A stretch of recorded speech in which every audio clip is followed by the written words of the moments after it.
Hello, Standard 8. How are you all? I'm fine.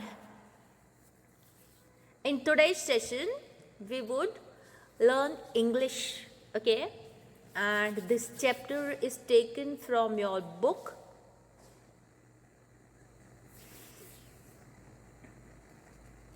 Honeydew. Okay, chapter number 6. And what is the name of the chapter? This is Judy's fawn.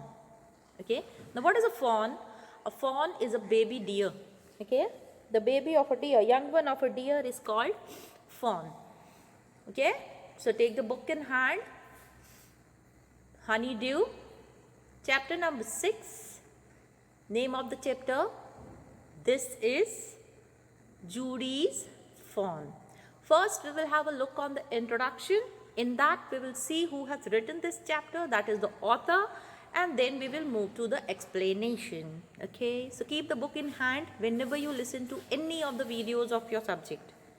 Fine, let's move to the introduction and with the something more about our author.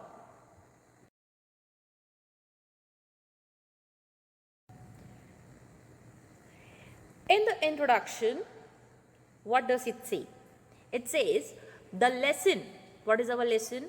This is Judy's Fawn by Marjorie Kinnan Rawlings. Revolves around the fawn whose mother was killed to use its liver and heart to extract poison out of Judy's father Penny and save his life after a snake bite.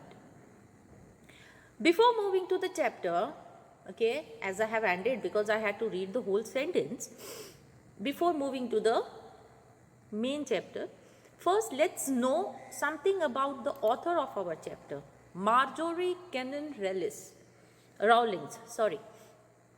Okay, she was born on August 8th, 1896. When was she born?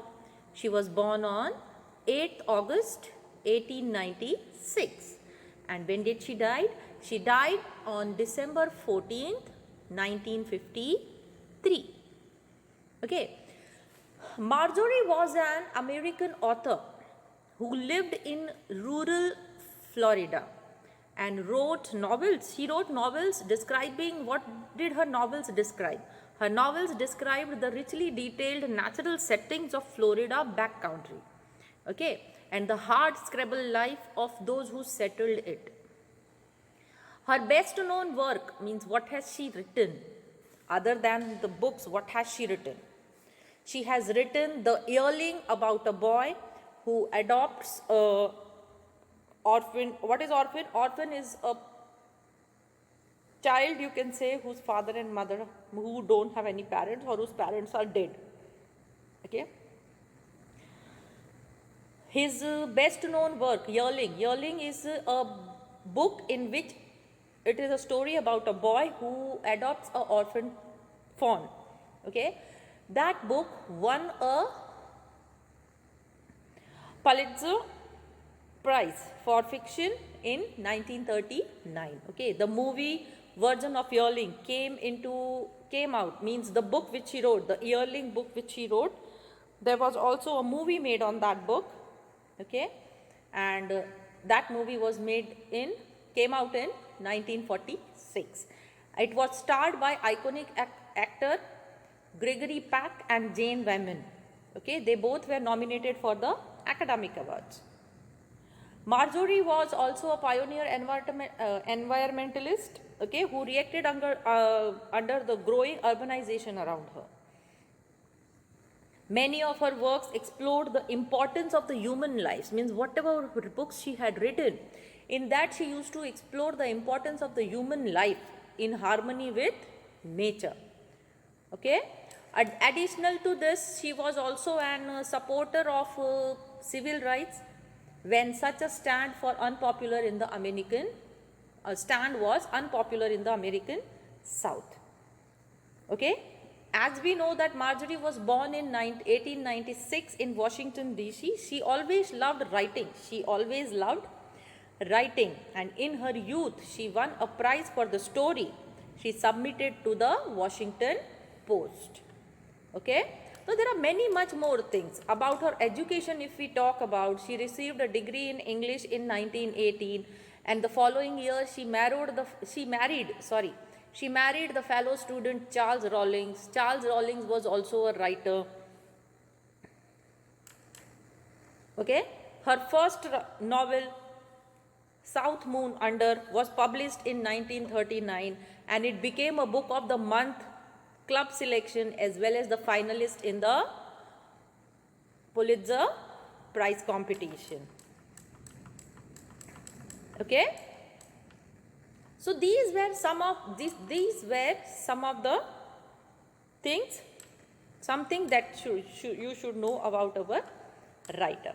Okay, if we talk something about her book, let me tell you, in 1933 she wrote the book South Moon Under. In 1935 she wrote the book Golden Apples. In 1938 she wrote The Yearling. In 1940 she wrote When the Whippoorwill. Okay, in 1942 she wrote Cross Creek. In 1942 she again wrote the second version, that was Cookery. Okay, so this is such kind of her books and her writing which Marjorie wrote. Now the story, if we move to our chapter again, this is Judy's fawn. What does it talk about? It talks about a fawn. Fawn means, I have told you, deer, the animal deer, D-E-E-R. Okay, deer's young one is called fawn. Okay, this story revolves around the fawn whose mother was killed. Okay, it begins with Judy convincing his pa to bring the fawn home. In this story, the main boy, whose name is Judy, he convinces his father to bring that fawn home, okay, and raise it. Then his pa and ma means mother and father, okay. Then his ma, and then finally going with Millville to search for it. Okay, the lesson takes you through Judy's journey. In the whole chapter, we will go through Judy's journey from finding the fawn till taking the fawn to home. Okay, till taking the fawn home. In the whole story, we will see. We will also move, means here it's trying to say that we will move with the journey of Judy. Okay, so now let's move to the main chapter. Now before moving to the chapter, let's just read. Okay, often instead of running to the doctor to treat a small cut or burn, we find quick and effective curbs using things available at home. Okay, so that is called the home remedies. Yes, but natural. Whenever we have a cut or something, for the small things, scratch or something, we don't go to the doctor. Okay, we try to search for the home remedies like turmeric or sugar and such kind of thing when we ever got a hurt. In this story, Judy's father had been bitten by a rattlesnake.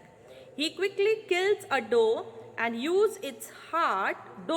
It quickly kills a doe and uses its heart and liver to draw out the poison. Judy wonders what will happen to the little fawn left without a mother. Okay, Judy's father was bit by a rattlesnake, and the rattlesnake is very poisonous. Now to get relief from that poison, what did Judy's father do? Judy's father killed a doe. Doe means a she deer, you can say, a female deer, and used that deer's liver, okay, to get rid of the poison. Okay, now all this happened. Judy was wondering that now what would happen to that fawn who is left without a mother. Thinking that, Judy allowed his thought to drift back to the fawn. He could not keep it out of his mind. He had held it in his dreams, in his arms. He slipped from the table and went to his father's bedside. Penny lay at rest. His eyes were open and clear, but the pupils were still dark and dilated. Judy said, "How are you feeling, Pa?" "Just fine, son. Old Death has gone thieving elsewhere, but wasn't it a close shave?" "I agree," Penny said. "I am proud of you, boy, the way you kept your head and did what was needed." Now, what is drift back? Drift back means to go back. Okay. Fawn means, I told you, the young deer in its first year. Dilated means enlarged, the pupil that get enlarged. Thieving means the action of stealing. Okay. And the close shave means a narrow escape, where here it's saying that the death wasn't a close shave, means the death had a narrow escape. Keep your head means to stay calm. Now here what is it talking about? It is telling that Judy could not help to think about the fawn again and again, because that fawn's mother was killed by Judy's father to get rid of the poison of the rattlesnake. Okay. Now he held in the dreams also, he was seeing that, he saw that he was holding the fawn in his arms. Okay. He finally got up from the table and went to his father's bedside, where his father was laying, and his father's name is Penny. Okay.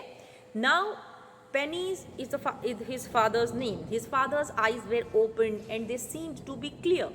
But as we have seen that Penny was stung by a snake, and so his eyes were dark and enlarged. He was not still a normal person. Now Judy asked his father how was he feeling. His father replied that he felt just fine. He was fine then before. He further added that it was a narrow escape from death. Further, Judy's father told him that he had nearly escaped from the death. Okay. Now which he feels like after that, after he was escaped from the death, he is now feeling that he has gone stealing elsewhere. Okay. Now Judy agreed for this. Now Penny expressed how proud he was for Judy, because Judy at such kind of condition also did not lose his coolness. Okay. And did what was necessary. Okay. Now further, the talking of this Pa and son is still on.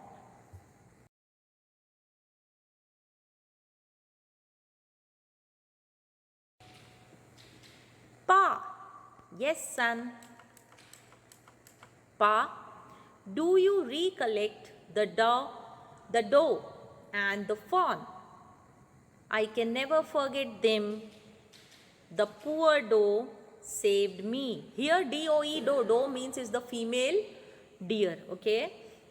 In the what you can say, gender, the female gender of deer is doe. Okay. So let's read. The poor doe saved me, it's certain. Pa, the fawn may be out there yet. It might be hungry and very scared. I suppose so. Pa, I am a big boy now and don't need to drink milk. Why don't I go and see if I can find the fawn and bring it here and raise it? Penny lay quiet, staring at the ceiling. Boy, you have got me hemmed in. It won't take much to raise it, Pa. It will soon start eating leaves and acorns. You are smarter than the boys of your age. We took its mother and it wasn't to blame. Surely it seems ungrateful to leave it to starve. Son, I can't say no to you. I never thought I would live to see the another day. Okay, as I have told you, doe, doe means the female deer. Hammed in. His father is telling, na, you have got me hammed in. Means, here his father is trying to say that caught in a situation where you can't say no and you can't say yes also. Okay, and acorns are the brown nuts which you find most of in the jungles. Okay, now further what happened? Now further, after knowing the position of his father, what do Judy do? Judy asked his father, that did his father remember the doe who saved his life, that doe had a young fawn also. Okay. To which Penny is Judy's father. Judy's father replied that he can never forget that poor doe because that doe had saved his life. Okay. And so Judy expressed what? His concern regarding the fawn. That now as the doe had died, the female deer had died, the fawn might be alone there. It might be hungry also, it might be frightened also. So, because he was separated from his mother. Okay. Everything, whatever Judy said, his father accepted that, his father agreed that. Okay, so Judy further adds that he can take care of him. Judy said that he can take care of that fawn and he does not need to drink milk as he is a grown boy now. Okay, so his father said that he could go and look for the fawn. So further his father also said that if Judy wanted to bring that fawn home at their place, to which Judy agreed and added that he wanted to raise it. So Judy asked his father, okay, sorry, Judy's Penny means Judy's father asked Judy that did he wanted to bring that fawn home and raise it. So for this Judy agreed and said yes, that he wanted to raise it. Now Judy's father could not say no. He was in such a position that he was unable to say no, but he was silent and looking, staring means just looking at one place, that was on the ceiling. Now sorry, Judy tried to convince his father by pointing out that it would not require a lot of stress to raise that fawn, because in some days the fawn would start eating leaves, because it is such a small fawn, okay, not more than an year also, okay. But as the fawn grows up, it will start eating leaves and acorns. In such a way, Judy was trying to convince his father. Now his father more added that Judy was his father was not appreciating Judy. Penny said that Judy was a brighter boy than of his age, and Judy mentioned that it was them who took his father, yes, who took his mother. Judy more tried to convince his father that father, it is we who have killed his mother. Okay, and now it will suffer because of them. So his father expressed that it would be ungrateful if we leave that fawn in the jungle to die. So Penny could not say yes also, Penny could not say no also. And so Penny, what did he said Judy that if the doe was not there, his father had lost all of the hope of living. His father had lost all of the hope of living.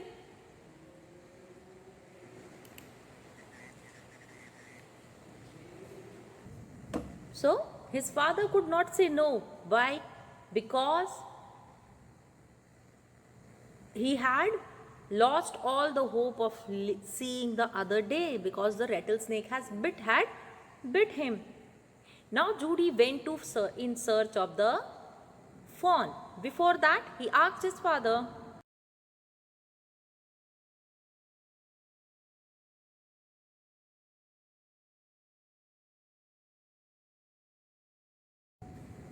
can I ride back with the mill wheel?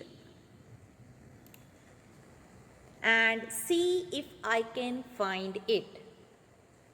Tell your ma I said you can go. He sidled back to the table and sat down. His mother was pouring coffee for everyone. He said, Ma, Pa says I can go bring back the fawn. She held the coffee pot in mid-air. What fawn? The fawn belonging to the doe we killed.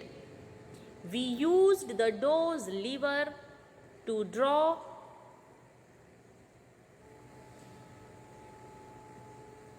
out the poison and save Pa. She gasped, well, for pity's sake. Pa says it would be ungrateful to leave it to starve. Doc Wilson said, that's right. Ma'am, nothing in the world comes quite free. The boy's right and the daddy's right. Millville said, I can ride back with me. He can ride back with me. I will help him find it. She set down the pot helplessly. Well, if you will give it your milk, we have nothing else to feed it. Okay, now what is sidled back? Sidled back means walked back quietly. Okay, and what is gasped? Gasped means catch one's breath with an open mouth. Okay, now Judy asked his father if he could ride back with Millville to try. Millville means it is now here the doctor who is sitting there. Okay, Millville to try and find the fawn. Now his father agreed for this and he told Judy to convey his mom, because his mom was also there, so it was his duty to inform his mom also about this, that he is going to bring the fawn home. Okay, and for this his father said that he could say that he has given him the required permission. So Judy went back to the table in the manner to avoid getting noticed. Okay, he told his mother, and what was his mother doing? His mother was pouring coffee for everyone.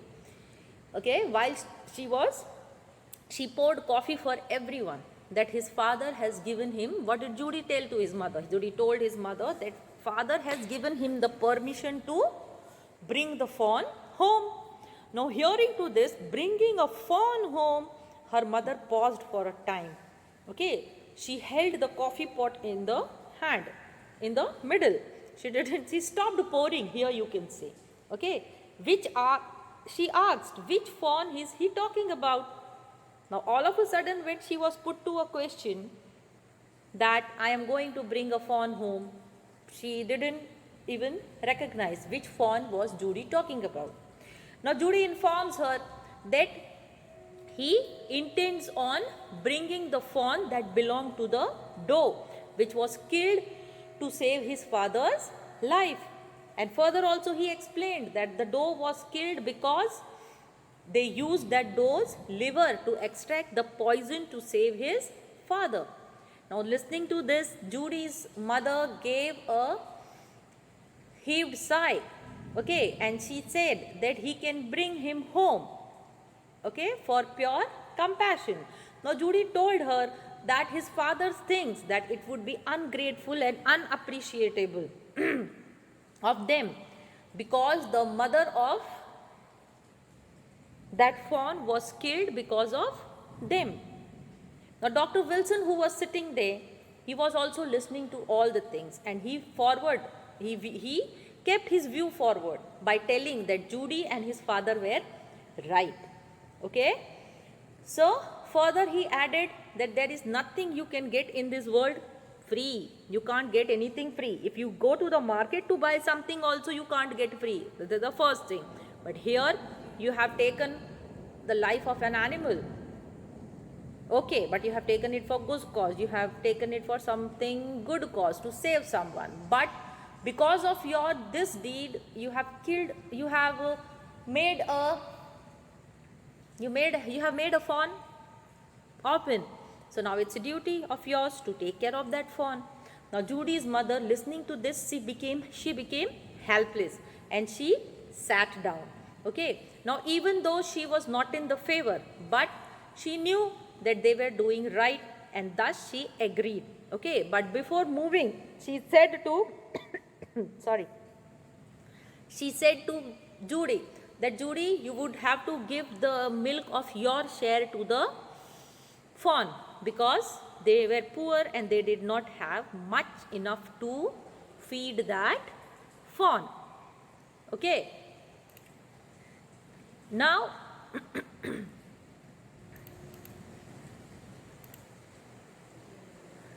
as soon as the mother agreed, what happened?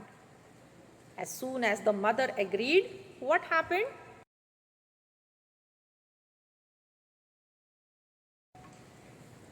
Millville said,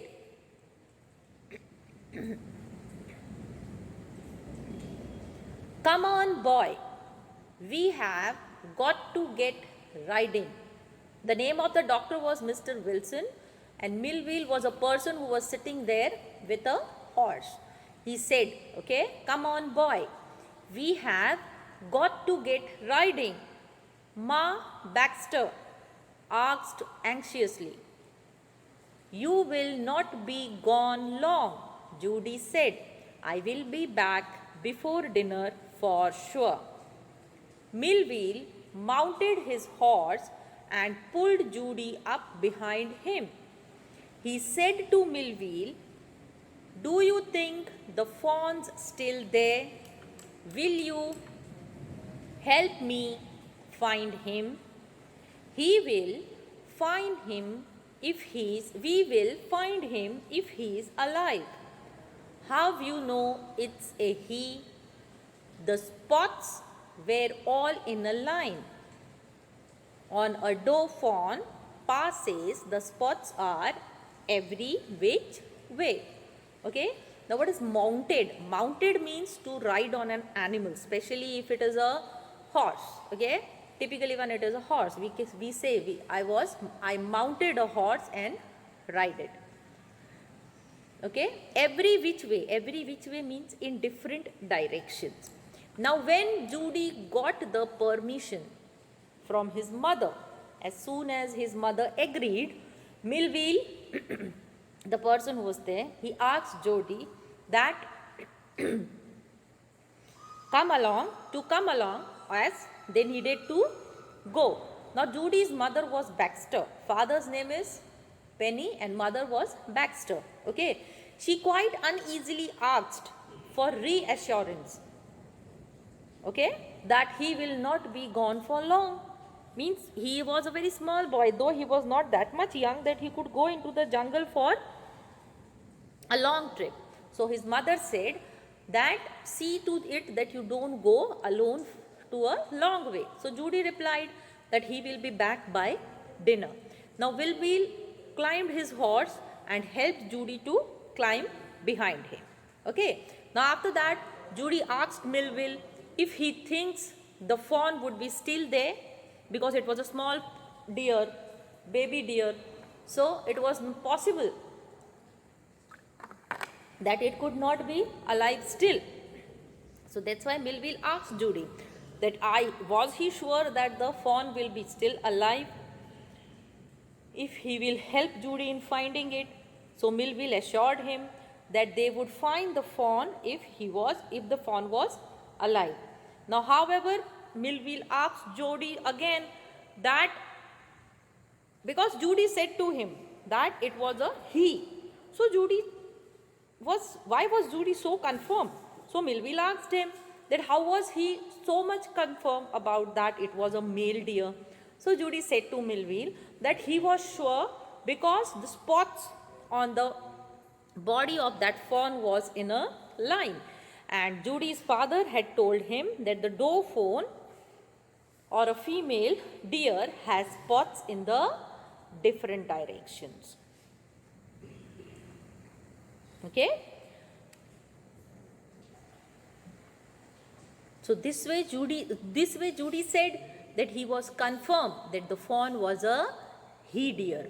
Okay. Now soon Judy was again thinking about the fawn. He means he engaged himself in thinking about the fawn.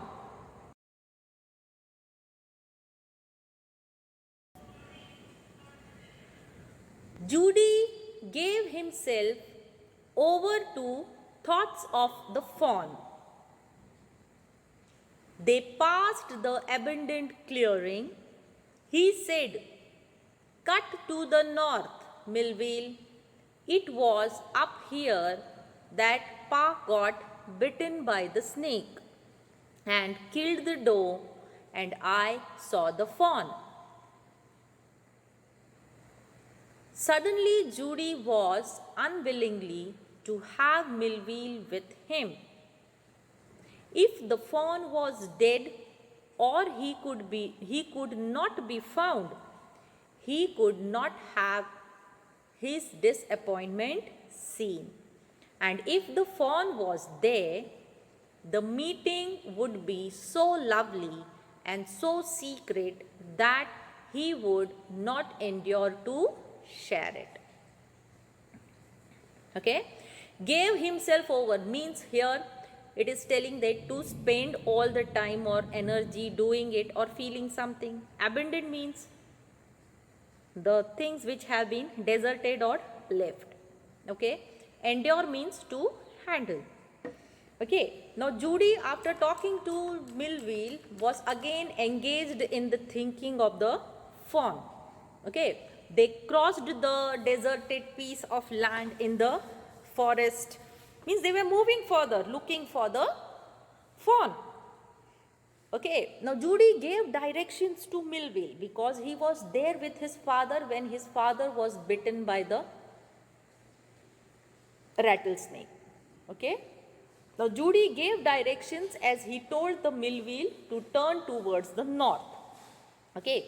Where Penny, Judy's father, was bit by the snake. Okay. And after that his father killed the doe, and as his father was killing the doe,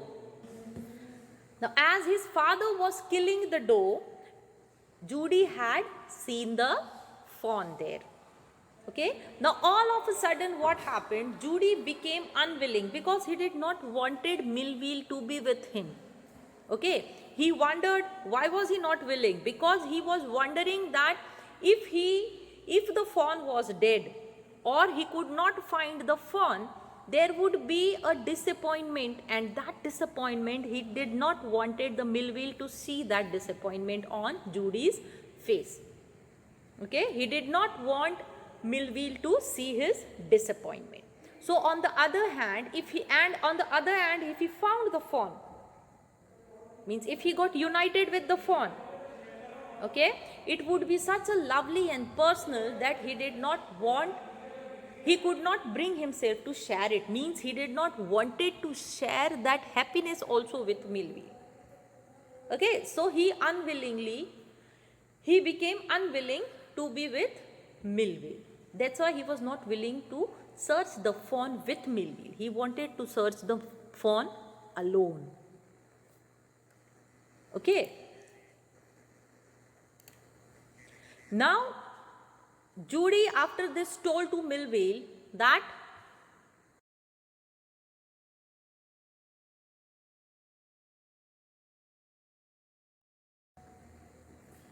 he said, "It's not far now, but the scrub is very thick. For a horse, I can make it on foot. But I am afraid to leave you, boy. Suppose you got lost or got bitten by the snake too. I will take care. It might take me a long time to find the fawn. If he's wandered, leave me off right here." If he's wandered, okay, wandered means if he is roaming here and there. "Leave me off right here." All right, but you take it easy now. You know north here and east.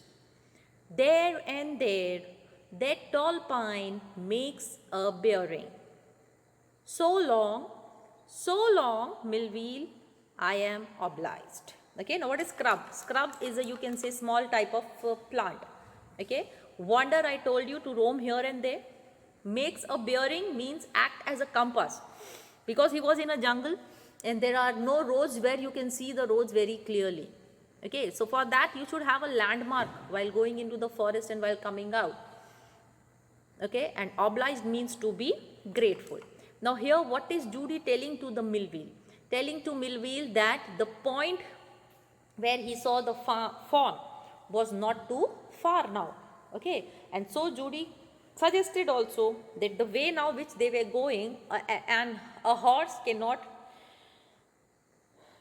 go there. Okay, so now they had to, go on the foot. Okay, so Judy suggested that he would go on by foot as the scrubs ahead were very thick for a horse. But Millville were afraid to leave Judy alone, because as what would happen if he got lost in the jungle or if he got bitten by a snake too. But Judy assured him that he will handle it, and also that he might take a while for him to find the fawn. Now Judy was trying to assure, okay, that he would handle it if there is any kind of danger. Okay. Okay. Now he told Millville to leave him nearby.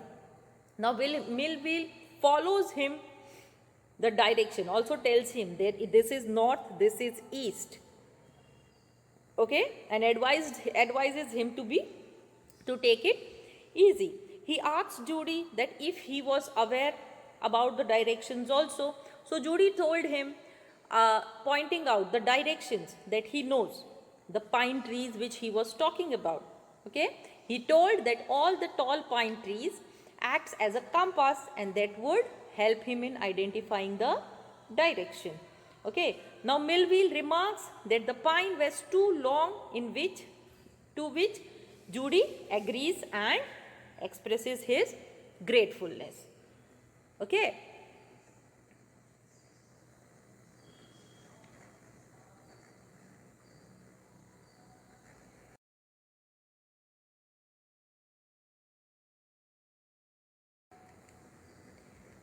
Millville goes away riding on the horse. Okay. And while riding the horse, there is the sound of the hooves. What are the hooves? Hooves are the horny part of the foot of the horse. So, he waited for the sound of the hooves to end. Then cut to the right. The scrub was still. Only his own crackling of twigs sounded across the silence. He wondered for an instant if he had mistaken his direction. Then a buzzard rose in front of him and flapped into the air. He came into the clearing under the oaks. Buzzards sat in a circle around the carcass of the doe. They turned their head to their long scrawny necks and hissed at him. He threw his bow at them and they flew into an adjacent tree. The sand showed large cat prints, but big cats killed fresh, and they had left the doe to the carrion birds. Okay, as I told you, what is hooves? Hooves are the horny parts of the foot of a horse. Crackling means a sharp sound. Twigs. Twigs are the slender woody shoot growing on the branch or the stem of a tree, you can say. Okay. Now what is buzzard? Buzzard are the large hawk-like bird that prey on dead animals. Okay. Scrawny. Scrawny means thin and bony. Okay. Adjacent, nearby, and bow. Bow means a main branch of the tree. Now Judy mill wheel went away. Judy waited till the sound of the hooves came to an end. Okay, and let the horse go a bit far and then take a right. He was busy listening to the footsteps of the horse. Okay, now in front of him there was a scrub. The scrub that was in front of him stood still, means it was not shaking, neither shaking here and there, nothing. It was still there. Okay, only the sound of few twigs. In the jungle, when you walk, dead leaves and twigs, whenever you walk in the jungle, there is a sound of while you walk, and that sound was only heard in the jungle when Judy was walking, and that could be heard clearly in the silence. Okay, now Judy doubted for a second if he had mistaken his direction. While walking, he was just doubting also on himself that has he mistaken the direction. A large bird like vulture appeared in front of him. Okay, and he saw, while he was going, he saw that there was a bunch of hogs sitting, H-A-W-K, okay, hogs sitting in a circle on the doe that lay dead, that was killed by Judy's father. Okay, the vultures and hawks were sitting on that bird, that doe. Okay, they all were. So when Judy went there, the hawks lifted up their head and looked at Judy. Okay, now Judy, what did he do? He threw the bow. Bow means the big branch of the tree which he had. He threw on them. Okay, and they all flew away. Okay, now there was sand also in the jungle, and on that sand there were the footprints of cat. Cat means you can say a big tiger also. Okay, a large cat prints were there, but the tigers and the lions, they do not eat dead animals. They kill the animals fresh and have it. Okay, and that's why the doe which was being kept there was only left for the carrion birds. Carrion birds means you can say hawks and vultures and everybody. Okay, so this is what Judy saw when he was moving further in search of the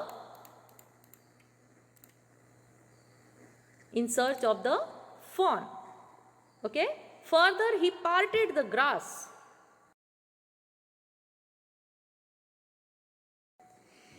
He parted the grass and at the place where he had seen the fawn, it did not seem possible that it was only yesterday. The fawn was not there. He circled the clearing. There was no sound, no sign. The buzzards clacked their wings, impatient to return to their business. He returned on the spot where the fawn had emerged and dropped on all fours, studying the sand for the small hoof prints. The night's rain had washed all tracks except those of cats and buzzards. Now in search of the fawn, Judy was moving further. He was separating the grass from the place where he saw the fawn the previous day. Previous day means one day before. Okay, but he could not believe that it has just been a day. Okay, the fawn was not there where Judy was trying to search him, find him. Okay, now Judy searched the abandoned land, but there were no sign or sound at all. On the other hand, the buzzards, the birds, the big hogs and vultures, they were still waiting impatiently because they wanted to have their meal of that dead doe. Okay. Now Judy, after this, he began looking at the place where the fawn had appeared from. When his father was killing the doe, Judy saw the fawn coming from one direction. Okay, so what did Judy do now? Now Judy was trying to search the small footprints of the fawn in the sand. But as it had rained yesterday night, the tracks of the fawn had washed away. Only there were the tracks of big animals like cats and buzzards. Okay, means here it can be said that it was becoming too much hard for Judy to track the fawn. But then too, Judy did not get disappointed. Okay, Judy did not get disappointed. He kept on moving further. Okay, movement directly in front of.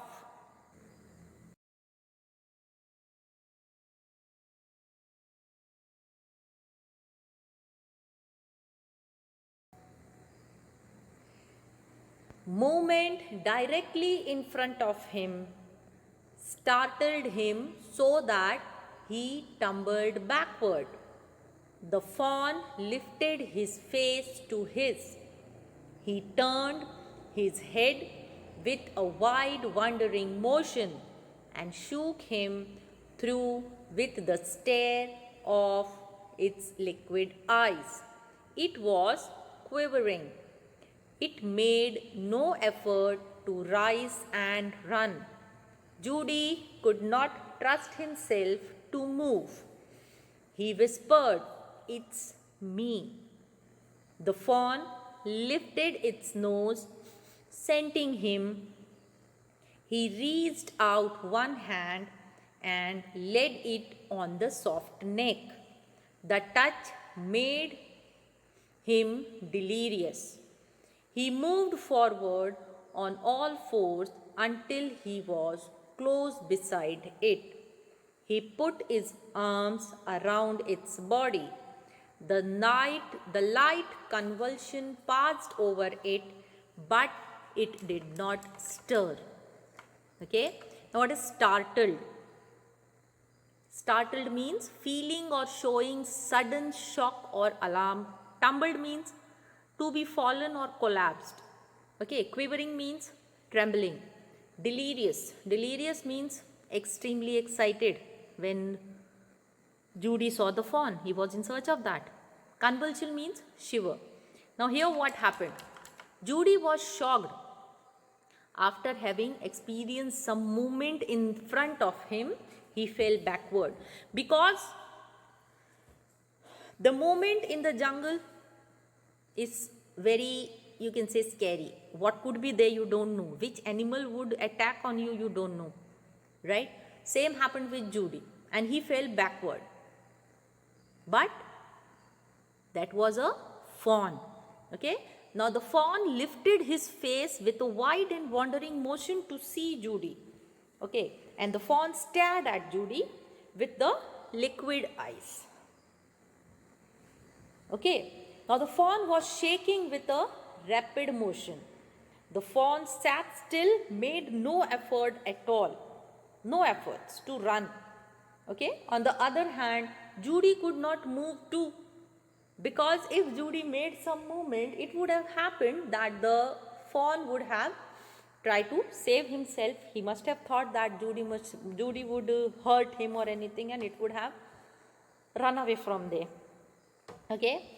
But what did Judy do? Judy did not move at all, and he only whispered lightly, "It's me." So what did the fawn do? The fawn lifted its nose and tried to smell Judy. Now Judy reached out with his hand and laid to the neck of the fawn. Okay. Now this touch of Judy made the fawn excited. Okay. And he moved forward in an attempt to be more closer. Means when Judy tried to touch him, the fawn felt that Judy is not going to hurt him, and so it tried to come more closer to Judy. Then Judy put his arms to the fawn, lifted it, okay, And what did the fawn do? The fawn did not stir. Stir means did not move at all. Okay, or which we can say he was not frightened at all, and he was feeling too much comfortable in Judy's arm. He was feeling comfortable in Judy's arm. Okay.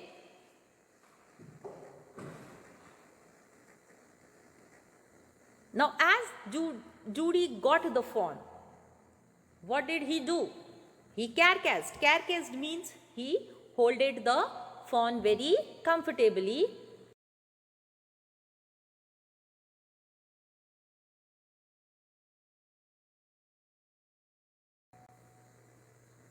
Okay?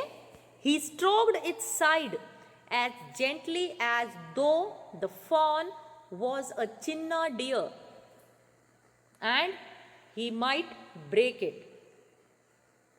Its skin was very soft. It was sleek and clean and had a sweet scent of grass. He rose slowly and lifted the fawn from the ground. Its leg hung limply.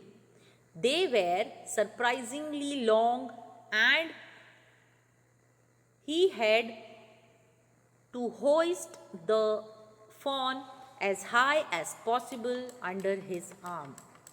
He was afraid that it might kick or bleat at sight and smell of its mother. He skirted the clearing and pushed his way into the thicket. It was difficult to fight through with his burden. The fawn's leg caught in the bushes and he could not lift his own with freedom. He tried to shield its face with prickling vines. Its head hopped with his stride. His heart thumped with the marvel of its acceptation of him. He reached the trail and walked as fast as he could until he came to the intersection of the road home. He stopped to rest and set the fawn down with its dangling legs. It wavered on them, it looked at him and bleated.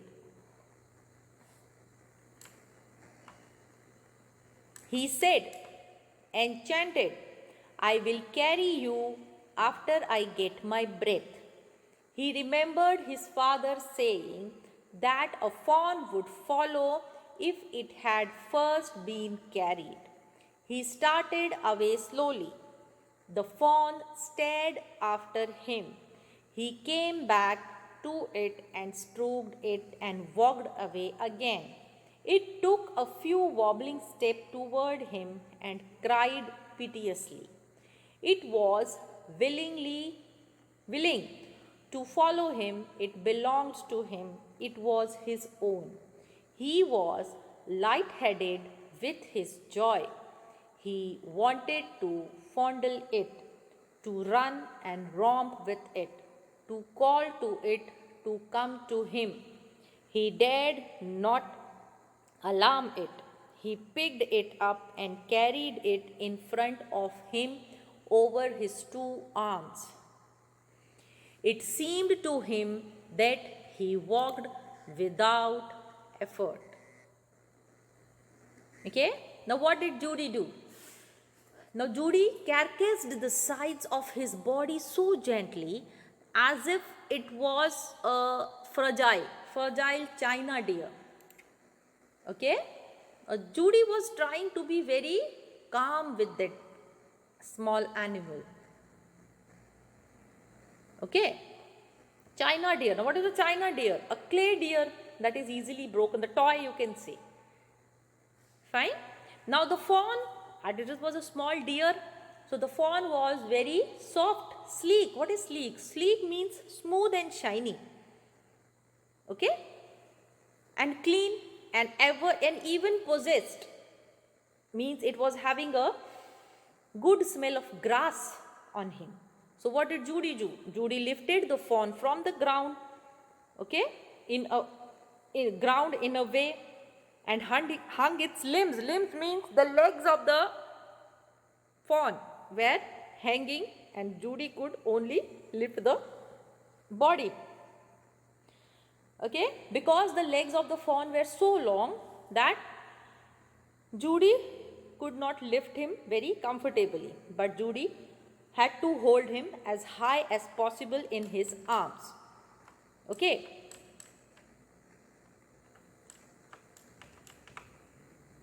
Now, further, after lifting him, Judy was also afraid. Afraid means that maybe the fawn may kick him or bleat. Bleat means here you can say give a sharp cry that the goats and sheep give. Okay. But it further happened that the legs of the fawn got,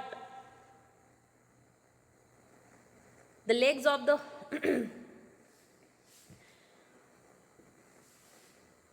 the legs of the fawn got caught in a bush, okay, and it could not lift. Means many problems where did Judy had to face while he was bringing the fawn out of the jungle. Okay. Now Judy filled with delight as he saw, as he was, because he had found the fawn, so he was delighted. So he told the fawn that he would carry the fawn after some time, because now Judy had found his way. He was out of the jungle, now he had found the way to his home, but he needed a bit rest. So he put the fawn down and sat there, and he said to the fawn that it would carry the fawn once when he had taken a bit rest. Okay. Now Judy remembered something, what his father had told him. Judy's father had told him that the fawn will follow you once you have carried it for a bit. If you have carried the fawn for first, then it would be easy for you. Then the fawn would follow you anywhere. This was told by Judy's father to him. So Judy remembered that. Now what did Judy do? Judy started walking at a slow pace. Okay. Now the fawn looked. Okay. When Judy walked, the fawn looked. Judy came back again to carcass it and went forward again. At this time, what did the fawn do? The fawn took few weak steps in the direction where Judy was going. But it was a small deer, small younger deer. It could not walk very properly. So it was wobbling. Wobbling means it could not walk properly. Okay. But Judy was overjoyed by the fact. What fact? That it was willing to go with Judy. Because the fawn was following Judy, Judy was very excited. Okay. And overjoyed. He was so overjoyed that he did not even think properly, that he could not even think properly or clearly. At that moment, Judy wanted to carcass it with his desire. Okay, play with it and call it towards him. But he did not want to frighten it. Means when he was overjoyed to see that now the fawn is understanding him, the fawn is following him, he wanted to play with it. Okay, he could not even think properly or clearly, but he did not want the fawn to get frightened also. Okay, so what happened? It picked up the fawn again in his arms and walked effortlessly, okay, and walked effortlessly.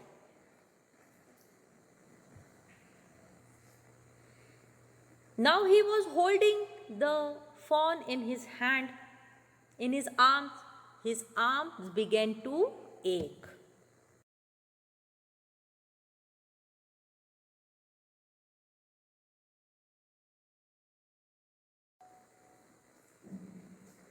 His arms began to ache, and he was forced to stop again.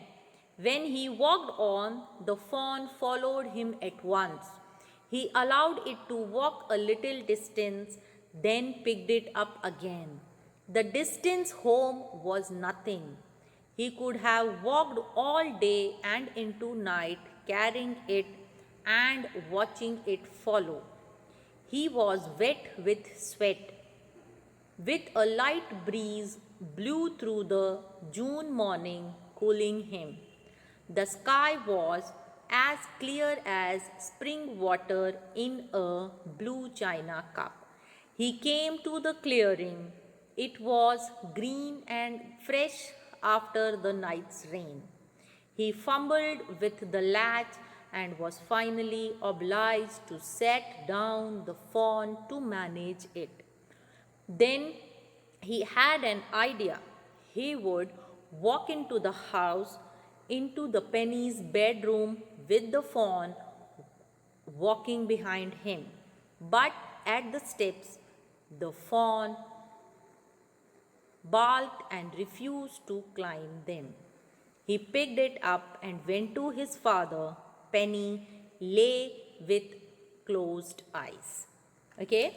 Now Judy stopped unwillingly as his arms were started aching. Okay. Now the fawn followed him as he walked alone, walked again. Now what did Judy do? Judy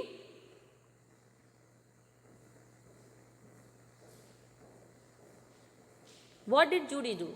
Judy would only allow the fawn to walk a few steps. Means sometimes it would let the fawn walk, and sometimes when it would see that the fawn has become tired, it would carry the fawn again. Okay. Now home was almost near. Judy could have picked up and watched it follow for the whole day. But what happened? Judy was now sweating and tired. Okay, a light breeze helped to dry his sweat because now the sky was also clear. At night it had rained, but in the morning the sky was very clear. So Judy reached the clearing at last, where he saw the fresh green leaves.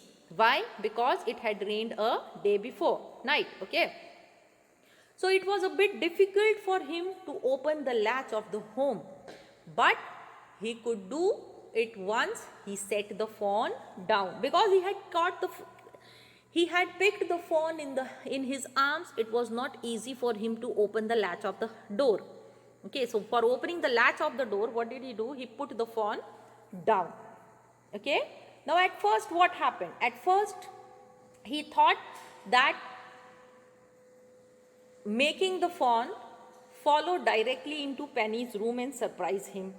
Okay, but the fawn refused to climb the stairs. So what did Judy do? Judy picked him up to his father's room.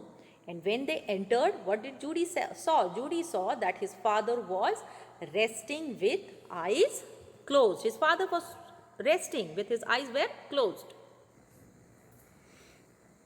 Now when Judy saw that his father was sleeping eyes closed, he called his father.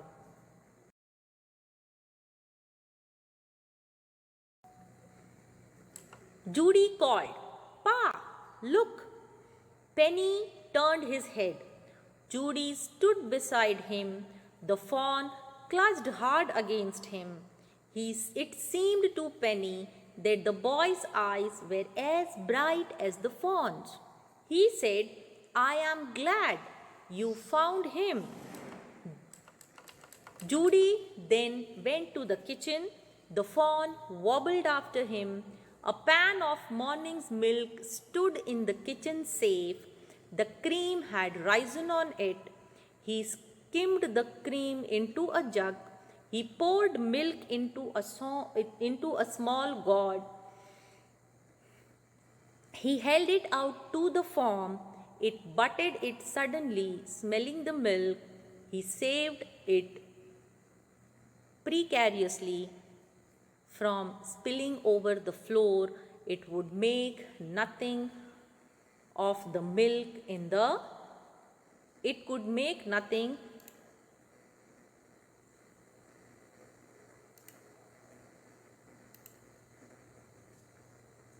of the milk in the gourd. Now what did Judy do? When Judy brought the fawn home, he saw that his father was sleeping. He woke his father up and stood beside as Penny turned his head towards him. Now the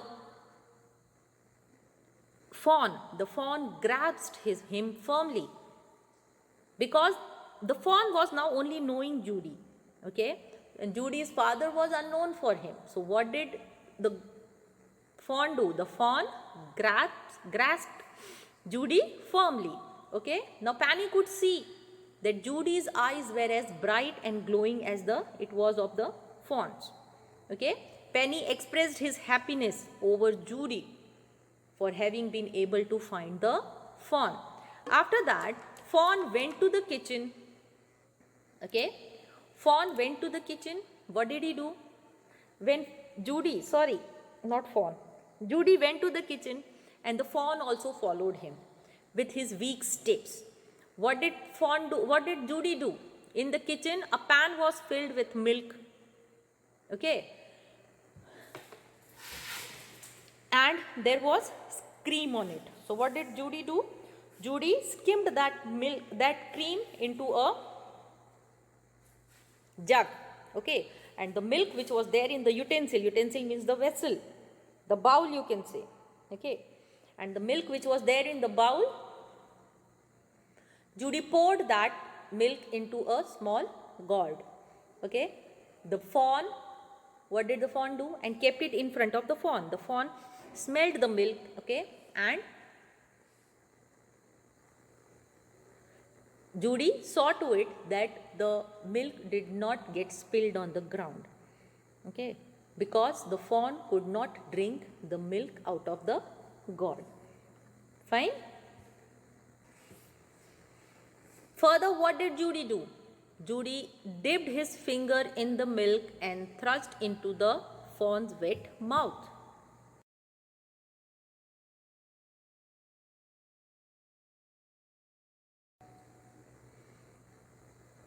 He dipped his finger in the milk and thrust them into the fawn's soft wet mouth. It sucked greedily. When he withdrew them, it bleated frantically and butted him. It dipped his fingers again, and as the fawn sucked, he lowered them into the milk. The fawn blew and sucked and snorted. It stamped its small hooves impatiently.